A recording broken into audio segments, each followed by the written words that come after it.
The day has finally arrived when Yamaha has taken the wraps off not just one but two new electric scooters for the Indian market. This is the EC-06 and this is the Yamaha Aerox E. Now, this is the sporty electric scooter. This is more of the city runabout, a more practical electric scooter. Let's begin by talking about the EC-06. And well, the design is quite futuristic, funky, cool looking, and quite distinct as well. Very evident with this LED headlight over here with the DRL nicely integrated over here. It looks very space age like.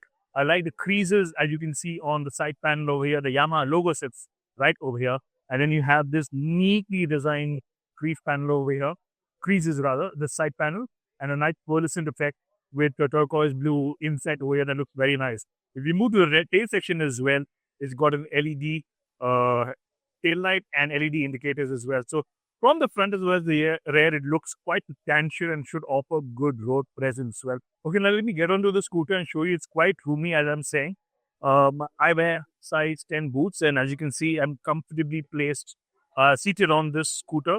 It feels slightly high. The handlebar is low, but it seems like a nice, a comfortable riding position for everyday use. You have a lot of space for your pillion as well. This is a nice LCD display. Over here, you have all your switches that look decent, but not up to Yamaha standards or quality if you look at the switches on something like an MT-15 or an R15.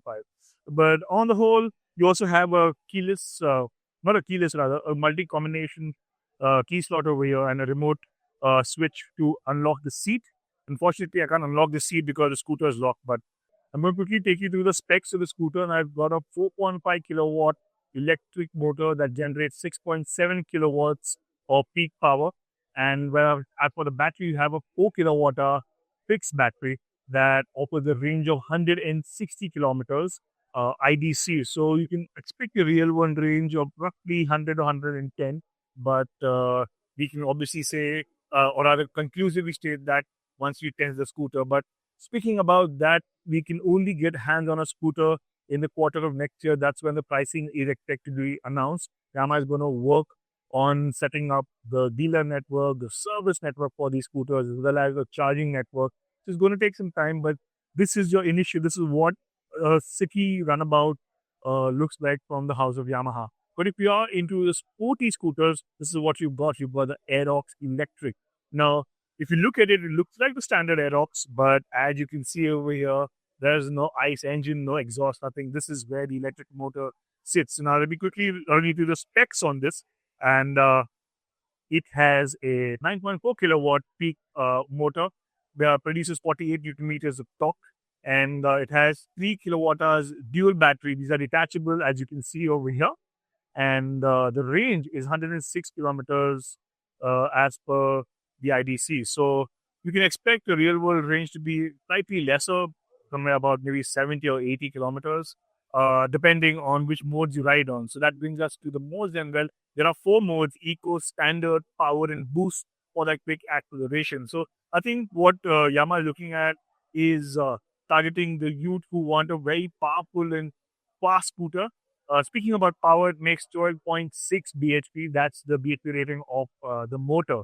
Otherwise, the rest of the scooter is exactly the same. You have a telescopic fork at the front, you have a disc brake at the front, and at the rear, also you find a disc brake. Unlike the drum on the ICE scooter, as you can see quite clearly, it rides on 14-inch wheels.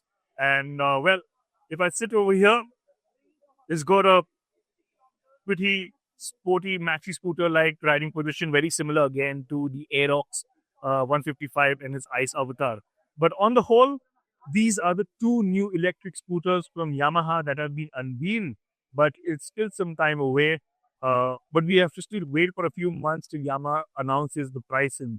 So let us know, what do you think about Yamaha's new electric scooters? Is it what you expected them to be? Let us know what you are willing to pay for both of these electric scooters, and what do you think about the features and other specifications in the comment section.